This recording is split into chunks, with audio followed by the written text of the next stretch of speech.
বাগুইআটি জ্যাংরার বাসিন্দা পাপাই, যার ভালো নাম দেবরাজ চক্রবর্তী। মানে পাড়ার বাসিন্দারা পাপাই বলেই ডাকেন এবং তাদের মতে পাপাই একটি হাসিখুশি তরুণ এবং স্বল্পভাষী, মিতভাষী যাকে বলে।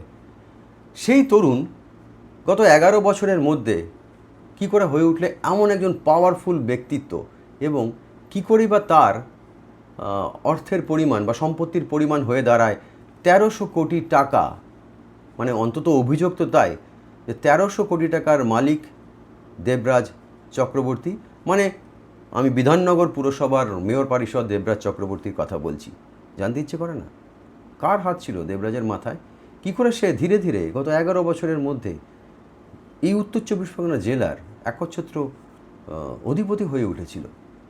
রকেট গতিতে তার উত্থান, রাজনৈতিক উত্থান, এবং তার সঙ্গে পাল্লা দিয়ে বেড়েছে তার বিরুদ্ধে দুর্নীতির অভিযোগ। ছোট করে একটু জেনে নিই কী করে পাড়ার পাপাই হয়ে উঠল দেবরাজ চক্রবর্তী।